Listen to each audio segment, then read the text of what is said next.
Glory to God. Woo-hoo. And we got a crazy one for y'all today, fellas. What up, YouTube? It's dang. What up, YouTube? It's MW Pawn, part 2, not part 1. Back with it, back with it, back with it, back with it, back with it. Hold on. Hold on, back with it, hold on. Hold on, back with it, hold on. Hold on, back with it, back with it, back with it, back with it, back with it, back with it, back with another video, man. And today, we got a crazy one for y'all today, boys and girls. A crazy one with a Q. Not with a C, not with a K, but with a Q. Y'all, we got this killer's entire life goal is to murder lots of children by the misery machine. I just know this video gonna make me mad, bro. It look goofy already. Look at the thumbnail, bro. Y'all might not see. Hold on. There you go. Like, bro, I just know this video finna be goofy, bro. It's finna be about it's finna be a goofy who just trying to kill, you feel me? But like, I hope we can find a reason to know how many. I don't know, bro. It just seemed crazy and interesting, something to react to, bro. Rest in peace to everybody that lost their lives in this video, bro. And all glory to God, bro. May their souls be in heaven, bro. Glory to God. Let's hop straight into this video, no cap. Cause once you make it, before I started, once you make it to heaven, bro, this life don't matter, bro. We live this life to get into to the kingdom of God. That's why we live this life. This life really don't matter. This life is just to see if you're gonna accept Jesus. And when you do accept Jesus, that is when you are saved, right? And when you save, that's when the good deeds matter. Because you're doing good deeds because of the relationship you have with Jesus. If everybody had a relationship with Jesus, this world would be almost perfect, bro. I ain't finna make it no church service, you feel me? It ain't Sunday, bro. Yeah, I'm gonna speak the word that the Holy Spirit put on my head, though. All glory to God, we're gonna hop straight into it, and that's facts. Taking your child to dance lessons has been a long-standing tradition for many families. Right. From watching them learn their first routine to seeing them yeah. perform in a recital, it is a fun first extracurricular activity, a source of pride and accomplishment for children, as well as their parents watching from the audience. Right. These activities should be a safe harbor for children to grow and learn, not a place where you have to worry that you'll be dropping them off only to never pick them up again. But unfortunately for a dance class in today's story, it was a total nightmare scenario. The most tragic part of it all is that it was completely preventable. The absolute monster who did this had a long history of red flags, and he even admitted that he wanted to do something like this. All the referrals were brushed aside by the powers that be. Oh, for them grave. Hey, the Bible says not to judge people, but yeah, bro, look crazy, bro. God judges the heart. He don't judge the outside. We judge the outside. Outside looking in, bro, he look crazy, bro. And obviously, he was crazy on the inside, too. Look what he doing, bro. Folks looks like he's up to no good, folks. We talking about big forehead. No, this is the definition of big forehead. His eyebrows is almost same as his eyes, bro. What is we talking about, bro? Gigantic brain full of evil thoughts, bro. He, like, during the mugshot, though, you thinking in your next crime, gang? What is we talking about? Execute his sinister plan that he'd been plotting for a long I can tell. time. Like what? Axel Rudakubana was born he always in had a Cardiff, big Wales head. on Oh my August 7th, gosh. 2006. His parents, Alphonse Rudakubana and crazy. Letitia Muzayer, were immigrants from Rwanda This is who crazy. left their home country with the hopes of a more peaceful life in the aftermath of the Rwandan genocide. Oh, the what? Genocide. I heard something about game. genocide. You're not ready. Letitia converted to evangelical Christianity in Wales. She actively followed David Turner, an evangelist who alleged that disabilities and chronic illnesses can be cured through the power of Christ. Yes. The family had That's lived in right. the UK for about 4 years before Axel was born. In early 2013, they moved to Banks, a coastal village near Southport. Alphonse worked as a taxi driver in Liverpool and also ran an online store selling anything he thought he could. He held a black belt in Shotokan karate and was a former coach. According to reports, his Why bro look so calm getting hidden? What? Bro. black belt in Shotokan karate and was Bro a is former not coach. phased. According to reports, his father was a member of the Rwandan Patriotic Army. Letitia was a homemaker, and Axel's older brother was a mathematician and musician. That's hard. He was described as the boisterous member of the family and always full of mischief. Wait, what? Axel was described as That's a not shy, hard. quiet, and clingy boy, with one neighbor saying they very rarely saw him. In fact, some neighbors on his cul-de-sac didn't even know that the couple had a second child. Described as a recluse and a bit of a loner, one neighbor remarked, Why is "I his lived hand here a so long big? time. That's probably only the second time I've seen him." That's crazy. According to Alphonse, his son was on the autism spectrum. Axel had a very difficult time fitting in, often feeling bullied by his fellow students. One of Axel's early passions was theater. He took Okay, acting all right, classes let at me the stop talking about this here, because that might have been, people might have been talking about that, and then that's maybe what turned them to just be crazy and not like children. Not justifying it, but at least we got the reason. That might have been it, folks. So let me chill, bro, because I ain't trying to be one of them people that, you feel me? student. Let me chill. One of Axel's early passions was theater. He took acting classes at the Pauline Quirk apologize. Academy before becoming a member of a musical theater group. At the same time, he didn't really fit in with the theater kids either. Axel did well at acting, though, eventually landing a role in a fundraiser commercial for children in need dressed as David Tennant's version of Doctor Who. 2017, Axel began attending Range High School at the age of 11 in the nearby village of Foreman. 11. While his Wait, he first said 2017, 11. So how old was I? I was 8. So right now he's 19, right? few Okay. years were not notable, teachers described him as having issues with anxiety and social isolation. Further noted him as having a volatile character, anger issues, and being prone to act with violence. Other students at the school remember his obsession with violent figures of history. So y'all know One this. student prophetically described him as a ticking bomb. His obsession with violence led him to spending Y'all gotta think hundreds about of that, bro. hours Let me stop pausing it. But a student said that, bro. A student described him as a ticking bomb. A student, another kid. It's something wrong, bro. We need to help him now. Now that we realize something is wrong, because a lot of times in these situations, school shootings, people just killing random people, we have the signs. We just don't do nothing with them. You feel me? Like, we gotta do something. bomb.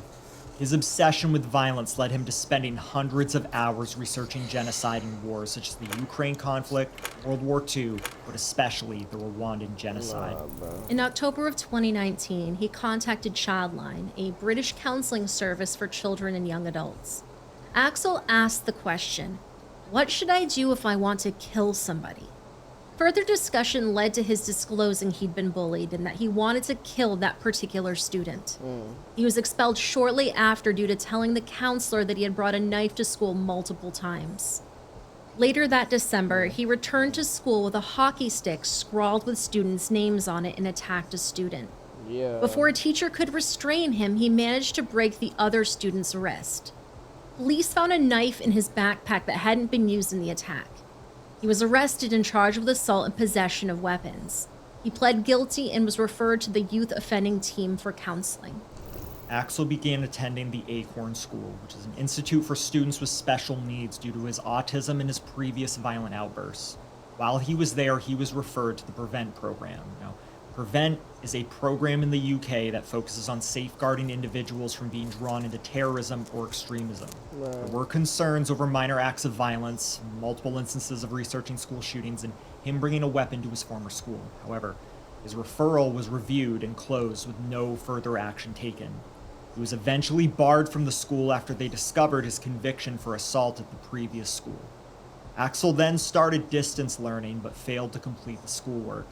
He was eventually allowed back to the school under strict supervision, but garnered another PREVENT referral due to him showing pictures of Muammar Gaddafi's dead body to other students.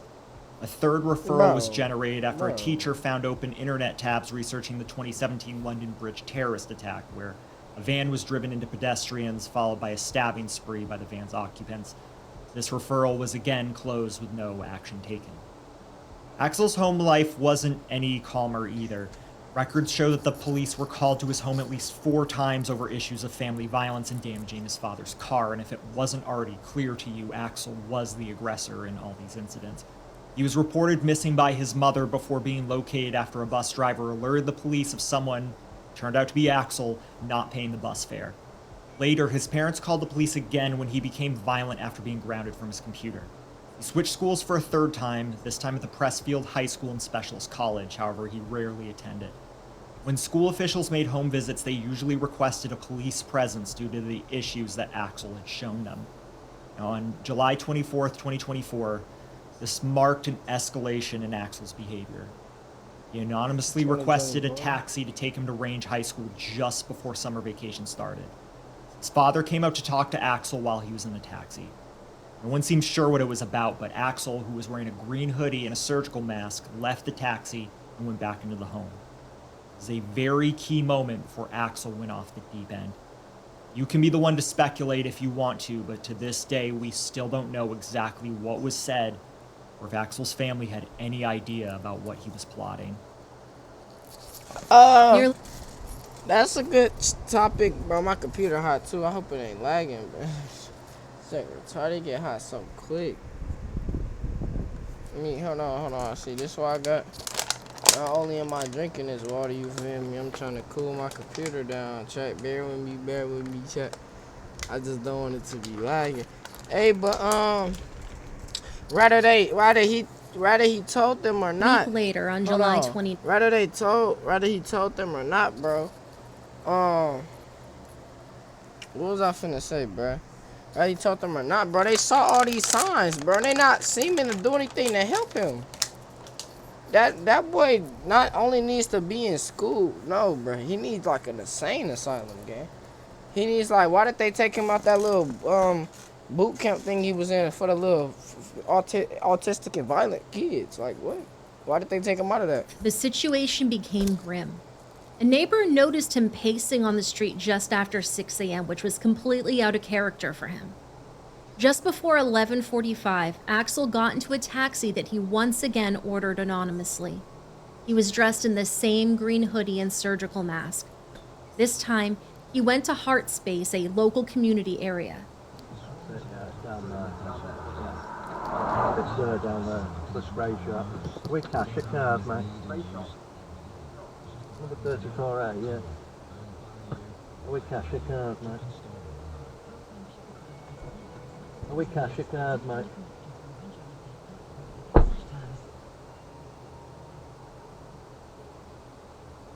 He think nobody know who he is, this big forehead, fuck.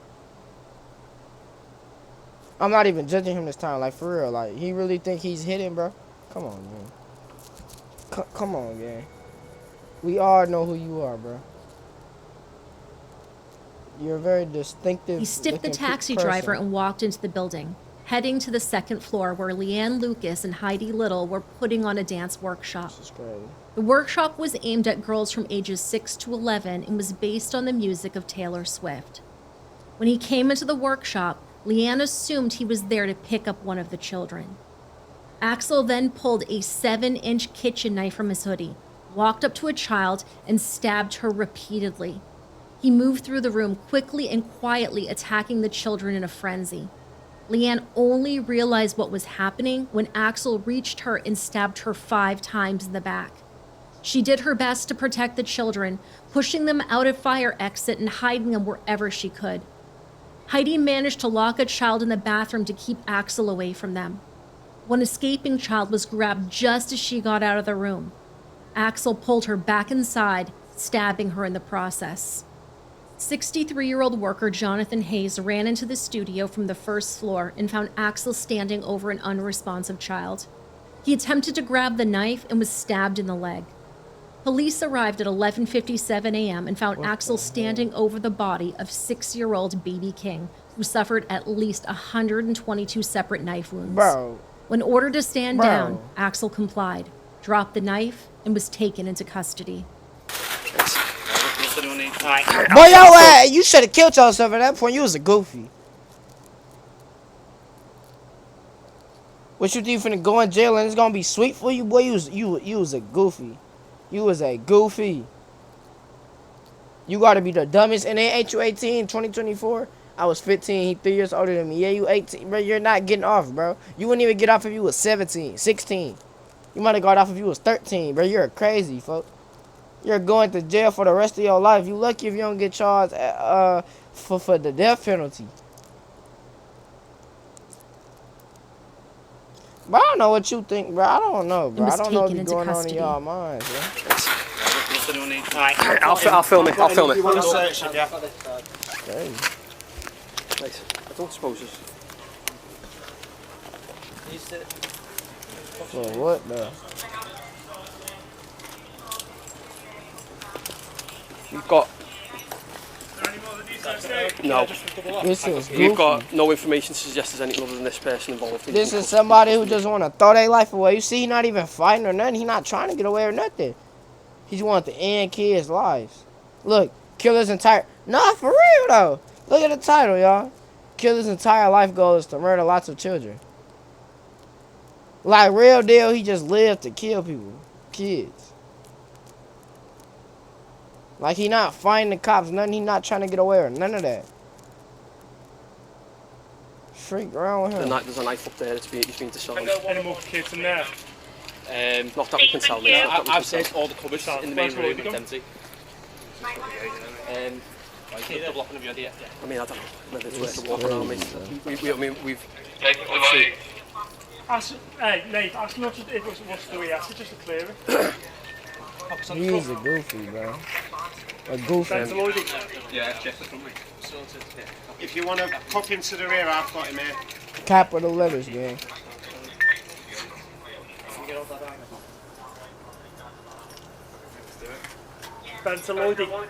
I'm alright with you doing that. Yeah, I just want to take it from me. Is it mate, there's a... Take his arm over there, mate. Yeah.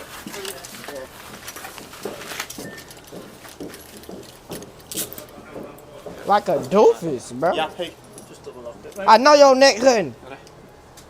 I know your neck hurting.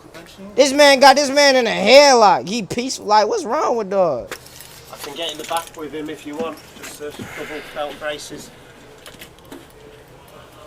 Put that boy in an animal cage. Outside, passing strangers scrambled to help as many of the young girls as possible. Retarded, Martin bro. Tyjon This and is Joel crazy. Verite, local pedestrians who happened to be in the area at the time, came across Heidi and the group of children, many of whom had blood on their clothes. Joel asked a young girl if she was okay, and she replied to him, "He's fucking killing kids over there." We were driving down Hart Street, and then all of a sudden he slammed on the middle of the road and said, "Have you seen that?" I said, "No." He reverses the van back, and then all I see from my side was literally half a head from a girl hanging from the side of a car. So I jump out the car and I go up to her and I just ask her if she's all right, and she just looked in complete shock. She had blood all over her body, and she just screamed at me. She said, "He's killing kids over there. He's killing kids over there." I just looked at Martin and we were just in complete shock. We just didn't know what to think, didn't know what to do. But looking at this woman, she looked in a really bad way, and I just knew it was a really bad situation. So me and Martin start walking towards the place where she's pointed at. And how far is she from the place where she's pointing? She's at the top of the road leaning against the car. There was more people down the road, but at this stage at the time, we were so focused on this girl, we didn't see there was more people down there. We're just hearing this girl screaming to us that this guy's stabbing kids at this location. So we start running towards this place where she's pointed, and she gets up. It's like she used all of her energy to point to us where this was happening, and then she completely collapses onto the floor, in which case we go up to make sure she's all right. She was also on the phone to the police at the same time, which is when I've took the phone off her and I'm on the phone to the police. Martin's making sure she's all right. Tired of typing tons of notes during class? There's finally a better way. It's called Otter. I start running towards this direction, which is obviously where this is happening, where these kids are in the dance studio. And I'm running, I get to the car park, and as I'm running towards the door, there's a car which is a woman's in the car, and she's beeping her horn and she's screaming for me to come over. So I run straight over to the car, and it's just a middle-aged woman, and she's got I presume hurt one of her child in the passenger seat, and then in the back there's like 4 or 5 more kids, all in the back, covered in blood. It was like a scene of what you'd see on like a disaster film, honestly. And she just looked at me, the woman, and she said, honestly, love, I just want to make sure these kids are safe. I'm just going to park on the road. Please, can you get this girl out? So I open, you got the driver's side. On the driver's side, behind the driver's seat, I open the door, and honestly, like, there's this girl, which will probably stay with me for the rest of my life, and she was completely out of it. I can't explain to you how horrific it is what I saw, but in the moment, I didn't even know what to do. I didn't know what to think. I just wanted to get her out of the car and try and get her to safety. So I've just got this girl out of the car, and I've ran towards the road, and I've just been, because we're there at the start, you see, so there's only a few members of the public, and the main thing in that specific moment was like, there's still more, like, this is actually happening, and there's people inside there, because that's where they've been, that's where they've come from. So I just initially wanted to get her out of the car and try and get her to safety, like, but I didn't know where was safe, if that makes sense. So I take her to the road, and I'm shouting, and I'm screaming for help. Someone rings the ambulance. Everyone was trying to do the best. No one expected that would happen, but in the moment, all you want is just like a professional to be there to like kind of know what to do. Right. So I go to the front, I take her out of the car park, I run to the front, I'm shouting all this, then we put her down, me and Martin put her down, then Martin stays with this girl then. Okay, and there's more people which are coming at this stage, there's more people coming to help, everyone's gathering around, everyone's doing what they can do. And then I run back into the car park, and I basically run towards the door which is the entrance and the exit out to the dance studio. And you get there, and it's like the building's like an L shape, and you've got the gym where I used to go to upstairs, and there was 2 men in this bit here, and I don't know who's who. I don't know what's going on. So I'm looking at these men, and they just look completely shook up and frightened, and they're pointing to this dance studio, saying, "He's in there, mate. He's in there." So I open the door downstairs, and as you go in, there's just a stairway which goes up, and there's a landing at the top, and then which goes through to, I presume, the dance studio.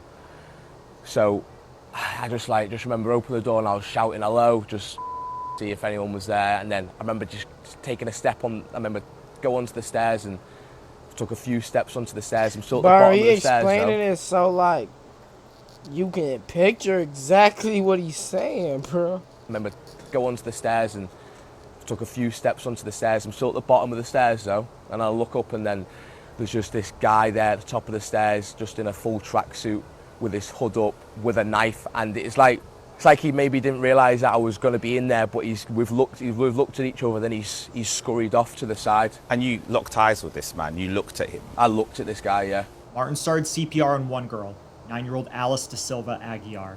8 other girls, and both the adults were treated for injuries, and most of them were critical. Multiple area hospitals received the wounded victims, including Alder Hey Children's Hospital, Aintree University Hospital, Southport and Formby District General Hospital, Ormskirk District Hold on, bro. Hospitals received the wounded victims, including Alder Hey Children's Hospital, Aintree University Hospital, Southport and Formby District General Hospital, Ormskirk District General Hospital, and Royal Manchester Children's Hospital. That's 5. Unfortunately, 2 of the girls passed away at the scene, E.B. King and Elsie Stancombe. Alice Da Silva Aguiar passed away the following day. Reports released during his sentencing later described the sheer frenzy he had been in when discussing the wounds found on the children. 7-year-old Elsie Stancombe suffered over 85 injuries to her head, face, neck, torso, and upper limbs. E.B. King had incurred at least 122 sharp force injuries, with the involved pathologist determining that Axel had attempted to decapitate her. Bro. Alice Da Silva Aguiar also suffered a chop wound to her head and 4 stab wounds to her back. The other children who survived also suffered to different but horrendous degrees. Due to their ages, their names are protected, as they should be. Child 1, who almost escaped, received 32 stab wounds, many on her arms and back. Child 2 was stabbed once in her chest and multiple times in the back. Child 3 had her shoulder blade and rib fractured by stab wounds, along with 2 spinal vertebrae. Child 4 had 5 stab wounds. Child 5 had 2 deep wounds that required the removal of her spleen. Child 6 suffered multiple fractures and a life-threatening internal injury. Child 7, who was the sister of Child 2, was only stabbed once. Child 8 received a 11. cut to her arm and chin before she managed to get away. Ann Lucas was stabbed 5 times in the back as she attempted to rescue the children. Heidi Little, luckily, was not injured by Axel. While being questioned by police officers, Axel told them, and I quote, "It's a good thing those children are dead. I'm so glad, so happy." Later, Bro, he I literally promise you, bro. I mark my words, bro. I'm not watching the rest of this video if they do not give him life. I promise you, if he try to plead that I'm crazy, try to plead that he's crazy, he think like a 6-year-old. I don't care if he thought like a 2-year-old, gang. Lock him up, gang. I'm not no, bro. No. If he don't get life, bro, I promise you the video is ended. Why? If they say some BS like 20, watch how the video get ended. I promise you, I ain't getting no outro. I ain't watching the rest of this. None of this. I'm in the video. I'm going to sleep. I promise you. I can. I'm promise feeling you, neutral, bro. and literally such a good thing those kids are dead. 6 years old. So happy. 6 years old. It's a good thing that they are dead. Yeah. Police investigated his home afterwards and found clear evidence of exactly what he had planned and executed. They found terrorist literature titled Military Studies in the Jihad Against the Tyrants, the Al-Qaeda training manual, which taught methods of killing people with a knife. They also found a plastic container under his bed containing what was determined to be castor oil and ricin pulp. While there was no evidence of him managing to use the ricin, it was confirmed by Dr. Martin Pierce that with further purification, it would have provided a range of up to 1,269 doses. A search of electronic devices found material related to violence, such as the myth of the remote-controlled car bomb, the history of World War II Germany, and pictures of conflicts in Gaza, Sudan, and Korea. They also found multiple pictures of machetes and other knives. There were also many images of tortured and dismembered bodies and cartoons depicting violent themes. Axel was charged with a multitude of crimes at his August 1st hearing. Yeah. 3 counts of murder, Yeah. 10 counts of attempted That's murder, 13 possession people. of a bladed weapon, production of a biological toxin, Yeah. and possession of a document likely to be useful to a person preparing an act of terrorism. However, he was not charged with a specific act of terrorism due to no ideological reason ever being given for the attack. He did not dedicate the action to any group, as is common in most terrorist attacks. He appeared in court wearing a gray tracksuit and kept his face covered. Initial reporting did not name him as he was under the age of 18 at the time, but these restrictions were eventually lifted by the court. He was remanded to youth custody and held without bail. Not guilty pleas were entered on his behalf on December 18th as he stood silently. Is he a goofy? His trial was... Is he trying to get death? Talking about not guilty. Dude, the cops arrested you? Is you stupid? Like, you got arrested on the scene? And you gonna plead not guilty? Bro. Guilty pleas were entered on his behalf on He said not guilty, 18 right? at the time, but these restrictions were eventually lifted by the court. He was remanded to youth custody and held without bail. Not guilty pleas were entered on his behalf on December 18th. Man, good, bro. His trial was scheduled to start 4 weeks later on January 21st. However, on the 20th, Axel's lawyer informed the court that he would now like to plead guilty to all charges. I don't know what... When the Honorable Justice Julian Goose asked Axel about each of the charges, he quietly replied guilty. Sentencing was set for 3 days later. On the 23rd, the hearing started with victim impact statements from those who wished to read them to the court. While many members of the victims' families were present, there was no evidence of Axel's family being there. Instructor Leanne Lucas shared the fear that she now feels in public spaces and how she can no longer view people or society as innately good. The parents of Alice Da Silva Aguiar mournfully asked, "So what do we do now?" Elsie Stancombe's mother, Jenny, made the most direct statements against Axel. "We refuse to give you satisfaction. You know what you have done, and we hope the weight of that knowledge haunts you every single day. Though you have stolen our daughter from us, you will not take away our determination to honor her memory. We will carry her love, positivity, and her legacy forward, no matter how much pain you have caused." Axel was present at the beginning of the hearing. However, he had to be removed due to repeatedly yelling for medical help. The judge You see he trying to play crack? No, we not going for none of that. We ain't going for none of that. On front of grave, we not going for none of that. No. Nick, bro, make me the judge, bro. No, I ain't gonna lie, it ain't gonna be no fun. On Fun them Gray, I'm straight hitting the hammer. Ain't gonna be no, y'all get y'all little testimonies on bro. Do you got any last words, sir? Boom, hammer. Shoot, he don't even get the death penalty, bro. Life in prison, no parole. I want him to live through this. On Fun them. Live, if he get the death penalty, he need the firing squad. No Doing cap. this to disrupt the The proceedings firing and to squad. avoid facing the victims of his crimes. Justice Goose then read his sentencing statement to the court. He recited the facts of the incident, going over in great detail the various injuries suffered by the victims that day, as well as highlighting the many pieces of evidence found in Axel's house and the various steps he took to arm and train himself in how to do the most damage to the community. This is my sentence for Axel Rudicabana. During this sentence hearing, Axel Rudicabana was determined to disrupt the proceedings so that he would not have to face the victims of his crimes and justice. I was required to have him removed from court, not because that is what he wanted, but he was preventing the hearing from being held in the normal way. On the 29th of July last year, Rudicabana left home and travelled by taxi to the Hart Space in Hart Street, Southport, armed with a large kitchen knife, which he had bought on the internet on the 13th of July, 16 days earlier. He knew that there was to be a Taylor Swift-themed yoga and dance workshop where very young girls, mostly aged between 6 and 11, were to enjoy an organised party safely in an upstairs room where the organisers were to look after him. Yeah. There were 26 children at the party, all of them happy and enjoying themselves. It started at about 9:30 that morning on a warm summer's day, but he had targeted those very young children for the horrific, extreme violence he was intent upon.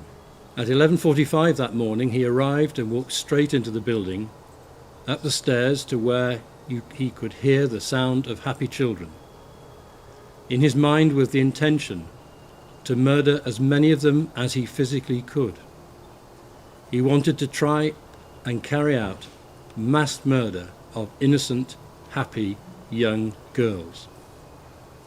And over about 15 minutes he savagely killed 3 of them and attempted to kill 8 more, as well as 2 adults who tried to stop him.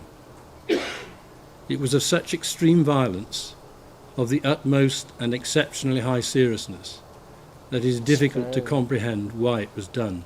I am sure that Rudicabana had a settled and determined intention to carry out these offences, and that had he been able to, he would have killed each and every child, all 26 of them, as well as any adults who got in his way. It was only because some managed to escape that prevented many more from being murdered. Right.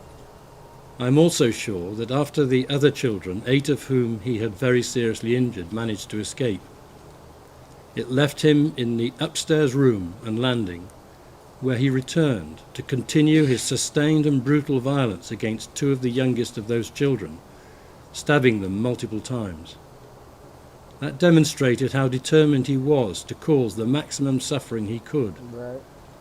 Left alone with them where they'd fallen, he continued shocking and extreme violence.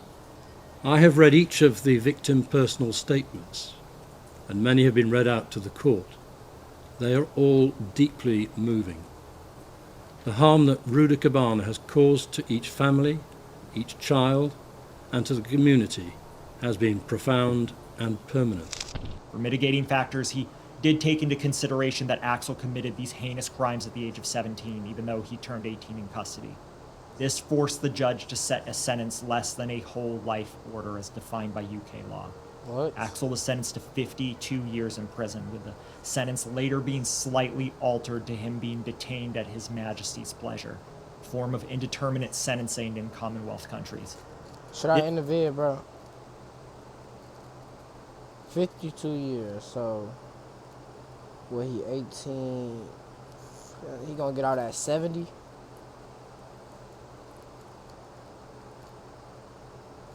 I ain't gonna lie, bro. I doubt he lived for that long, bro. Honestly, I doubt it, bro. It really depends on which prison he going to, bro. I ain't gonna lie. Oh, this UK. This ain't. I'm thinking this USA. I don't know about UK, but them boy, like, let him go to a Florida prison, bro. He is not seeing 30, bro.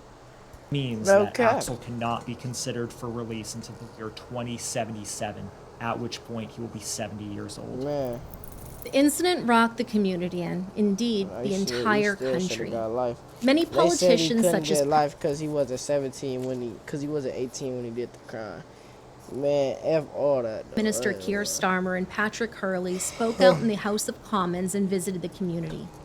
King Charles III sent condolences along with many others of the royal family.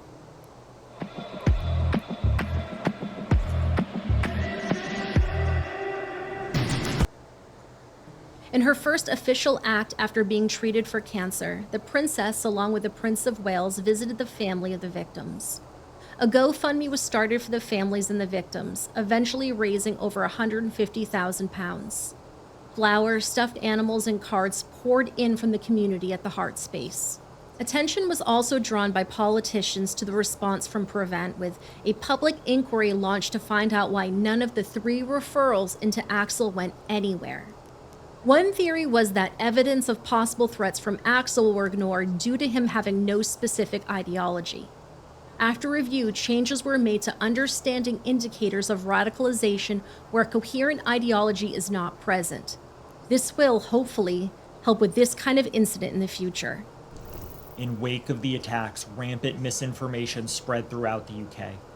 The way Commonwealth law works, information was not released regarding Axel in the beginning. Not even his name was known to the public. And this allowed false information to spread online, speculating that he was Muslim and seeking asylum. In response to Axel's horrific actions, this resulted in large-scale protests and civil unrest around the UK. I'll touch on just a few of those here. July 30th, a large protest group of hundreds formed outside the Southport Mosque, chanting phrases such as "English till I die" and "No surrender." This escalated to protesters throwing things at police officers. Riot police were brought in, and shortly before midnight, the scene was controlled. 27 officers were hospitalized due to injuries received that night. The next day, other protests broke out near Downing Street in London, causing the arrest of over 100 protesters. That same day, multiple riots and protests broke out throughout the UK, often focused on areas that were allegedly housing asylum seekers or mosques. Chants such as "We want our country back" could be heard. By August 3rd, counter-protesters were out in full force, chanting back, "Say it loud, say it clear, refugees are welcome here." The counter-protesters often outnumbered the protesters, which unfortunately did not stop the violence. This led to hundreds of arrests with dozens injured. Not long after, on August 3rd, 2024, a woman was stabbed in Stirling, fueling further tensions and again causing speculation that the attacker was Muslim.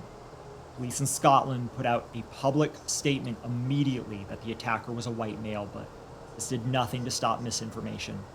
By August 5th, the large-scale protests began to fizzle out. However, even after the immediate end of the violent protests, small-scale disruption continued.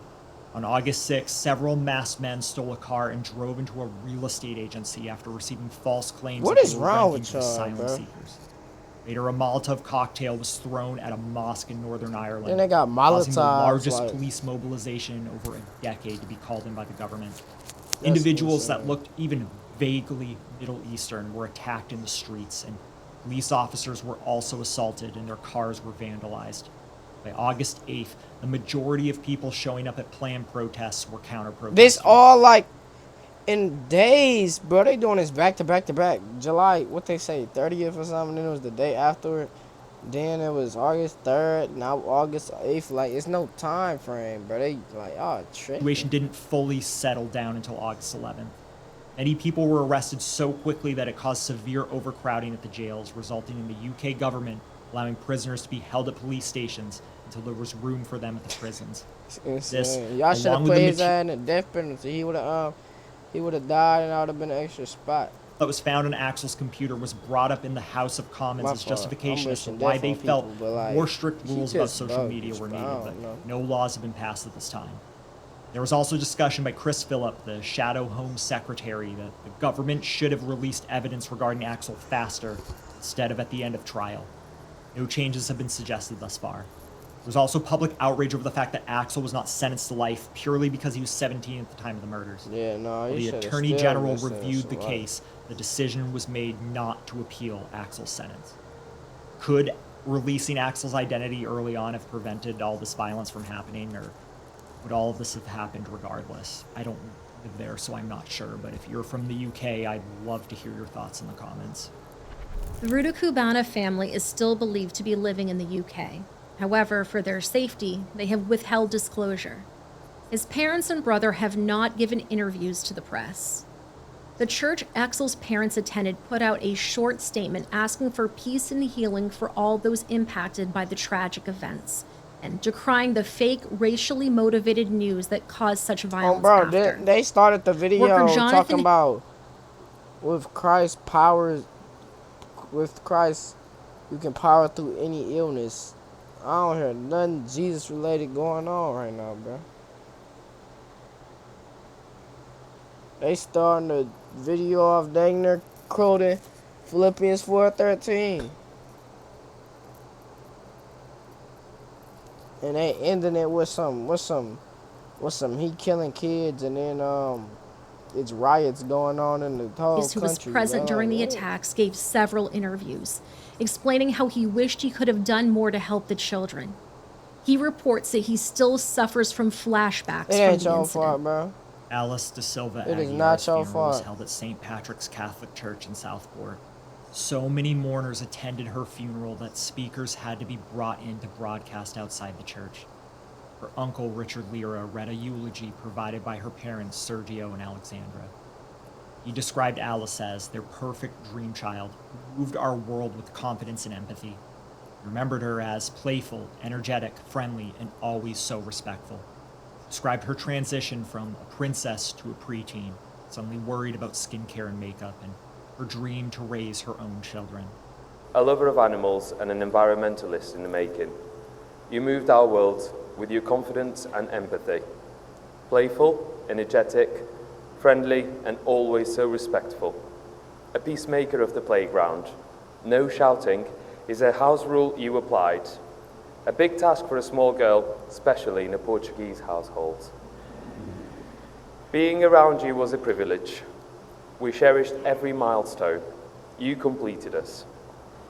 In 9 short years, we never needed time off from you. We never gave up our time for anything that didn't involve you two. And if we did, we'd always do it separately, so you could have one of us always next to you. You were born and raised into love, and we loved cuddling you every night for almost 9 years. Apart from the sleepovers and nights away with your friends, we were never apart. You liked to sleep with Mummy and Daddy, enjoyed shutting the curtains and watching Disney Plus with popcorn. Our room was your comfort place. You were our comfort and peace. As you were growing up, from a princess to a preteen, we began to notice some changes, seeing your independence take shape. From your skincare regime to playing with makeup, to your dedication to school, to dance, and to your faith. Your to-do list was extensive, and we were sure that you would achieve it if only you had the time. Yeah. We talked about which high school you might attend, about growing up, having a big house with a garden, and having children. Children we will never help you raise. It hurts. We will never see you grow up. A day before your final struggle, Mummy kept asking if you were okay. So much so that both you and Daddy asked why. Part of me wondered if I was being too British, but ultimately I realized I always wanted to know that you were okay. Now Daddy feels sorry for Mummy. She has seen things no human should.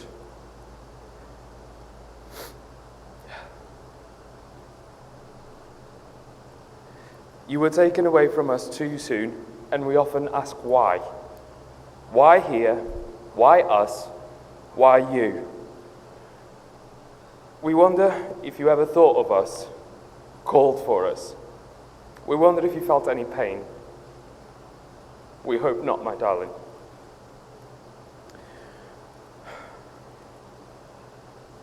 We then questioned, could this have been avoided? Could we have stopped it somehow? Many questions are revolting, and we will never get over this pain. But we promise to get all the answers. Mummy has seen too much, and we need to know. We feel shocked, unimaginable pain. We miss you. The family expressed their gratitude for all the support they had received from the community and that they would never get over the pain of losing Alice. Ginny Payne, Alice's teacher at Churchtown Primary School, described her as curious and detail-oriented. Alice was escorted to her final resting place in a white, horse-drawn carriage. A celebration of life was held 1 week later. Her parents attended the service holding Alice's ballet shoes. To be like, hey guys, today it's me. I got my makeup on to test my teacher. Look at this. Buddy door. And now guys, but thank you for watching all my videos. Get this started and no one knows, but look at my eyeshadows. B.B. King's funeral was held on August 17th of 2024. Her parents, Lauren and Ben King, asked the public for privacy, urging mourners to light a candle in her memory instead. They described her as sweet, kind, and spirited, emphasizing that she was full of joy, light, and love. That's great. Her sister, who survived the attack that day, had shown incredible strength and courage. Her family thanked the community for the support they had been shown. Elsie Dot Stancombe's funeral was held on August 23rd at St. John's Church, Birkdale. Her family invited the community to attend and asked them to wear bright colors for her special day, wanting her to have the best possible celebration. The community did all they could to help support the family, with the Lighthouse Choir of Liverpool attending and singing songs that Elsie loved, some of them by Taylor Swift. A private service for just the family took place later that evening. Elsie's parents promised that Elsie's legacy will continue, and as a family, we will ensure that her impact and legacy endures with positivity and hope, and with Elsie by our side forever and always. At no time has Axel Rudakubana shown remorse for the attacks. He is currently serving his sentence at His Majesty's Prison Belmarsh, also known as Britain's Guantanamo Bay. He's being held at the facility with the likes of grinder killer Stephen Port and the UK's most hated father, Irfan Sharif. Axel had better hope for his own sake that no one gets a hold of a tuna can lid. What?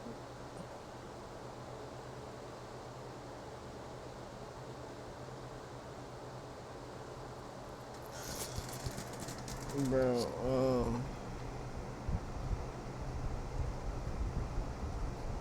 see what the comments say, bro. I don't know what is going on.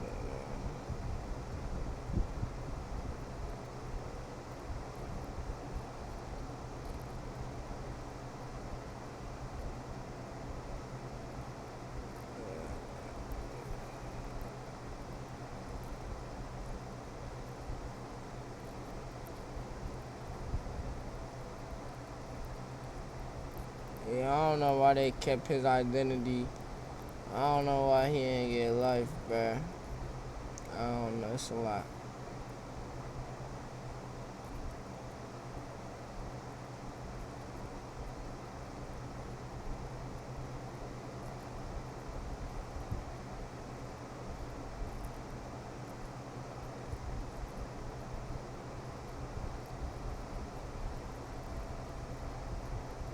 That's what I'm saying, bro. I ain't gonna lie. A lot of people, bro, I don't know about the UK, but I know here, like, if you would've went to a prison in Florida or Texas, boy, yo, I would've got the death penalty. And if you didn't, them boys in there would've got on you too. So either way, it's bad for you every time, folks. Every time, bro. I ain't gonna lie. I don't got too much to say, bro. That's crazy, bro. I don't even know what to say, bro. Rest in peace to everybody. I I hope that everybody was just in that situation doing better right now in life, bruh. They was talking about some of them kids had injuries that like they can't heal off of. You feel me? It was life changing. This whole event was life changing, bro. I hope the UK is better now. They had riots going. I don't know what was going on, bro. That's crazy, bro. I don't got too much to say, bro. All glory to God. I hope y'all having a good day and good night whenever y'all watching this, bro. And stay blessed. I love y'all, man. We out.